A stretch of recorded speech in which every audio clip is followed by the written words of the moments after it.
Hello, welcome back to the food forest. I wanted to talk a little bit about vertical growing and using the fence to create a yield and shelter from the wind and all of that. So we are just taking a walk along the fence to see what we are growing here. Because a fence is one of the first things you put up when you are making a food forest, if you need to put up a fence. We have loads of deer, so we need the fence. But that immediately gives you a lot of opportunity to use the vertical growth space. And it's amazing how many crops we have along the fence when we circle the food forest. So this is a messy corner. I usually don't weed the space, as you can see, but one of the things that we grow on the fence is Thai berries. It's a really easy crop, and they're quite happy anywhere, and lots of berries for a long time. I have different varieties, so they are ripening at different times. I have some flowering shrubs and a blackberry. It supposedly is without thorns, but this one grew thorns suddenly. So maybe I should cut that back. But lots of blackberries, and they ripen quite late. It's a lovely thing. Another bee plant that flowers very early. I don't remember the name, but it's not so very important. But mixing things up. This one is a taste favorite. This is Logan berries.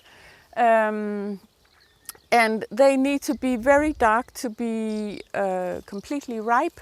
This one looks quite good. A wonderful, very sort of almost invasive, vigorous plant. But I like the taste. It has more taste than the Thai berries. I'm also growing a few nitrogen fixers. This is an Elaeagnus umbellata. Not because I need it, but because it's good to have the shelter from the wind. This is facing north. Then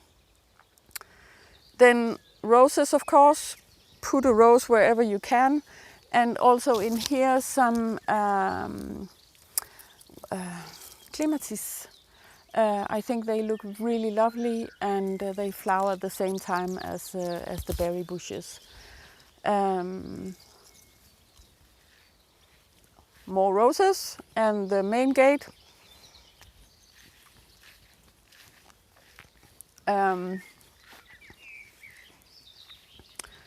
A few more Elaeagnus umbellata.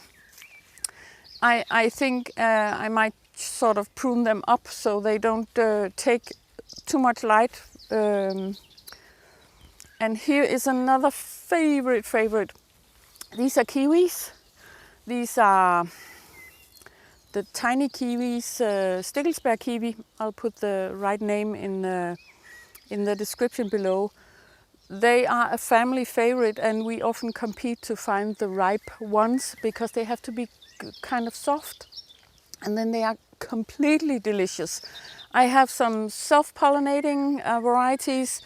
Some are called Issai, but I've also planted a couple of male plants. This is a male plant that is struggling a little bit with some Macedonian parsley. But that I think having a couple of male plants is enhancing the fruiting. Some Malvas are growing here. Another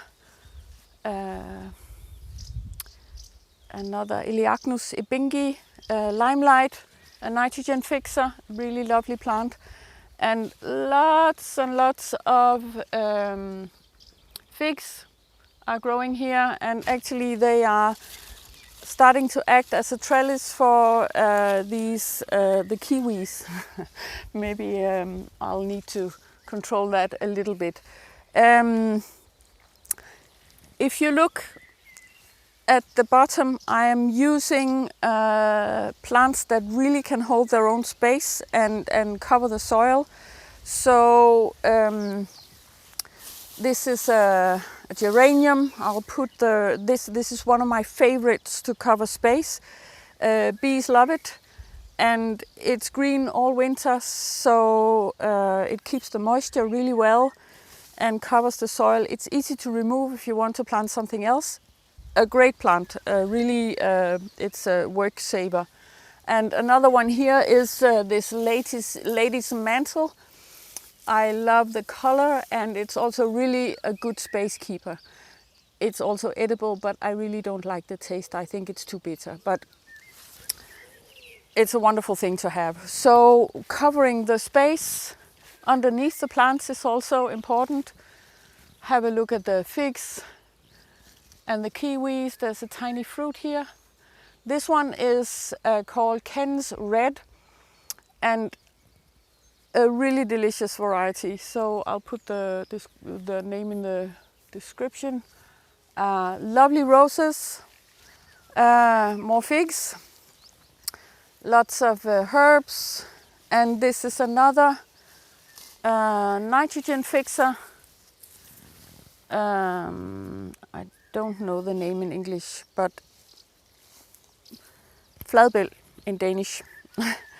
And of course, when you have a trellis like this, it's an obvious choice to grow lots of wines. We have, I think, 4 or 5 different ones.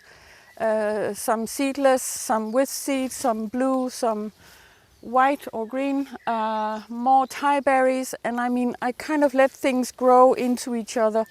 I really need to harvest the Thai berries today before we get rain. More Thai berries. And more grapes. And this is where the deer sometimes come in, but now it's so full that they don't really jump the fence, which is nice. I just need to fix it, but sometime next month maybe. And now we are on the western side. More Thai berries. This is a bit darker here, but you can see how the Thai berries are they're just running along the fence, and it's really lovely and easy. No maintenance, not much. You just cut them down a bit once in a while. This one is another grape. I really don't like these grapes. They have a sort of strange perfume, but I have this plant because the leaves are edible and they're quite big. Of course, the leaves are always edible, but these have bigger leaves, and so you can cook them and make different kinds of recipes. I don't really remember what they're called in English, but a lovely plant, very vigorous. More grapes, more roses, and this is just an example of how much stuff you can actually grow on the fence. So even if you don't need to, I think having a fence gives great growing opportunities, and we have so much harvest coming from the fence. So yeah, that's just one of some of our examples. I'll put the names in the description below, and maybe you can use some in your garden. See you.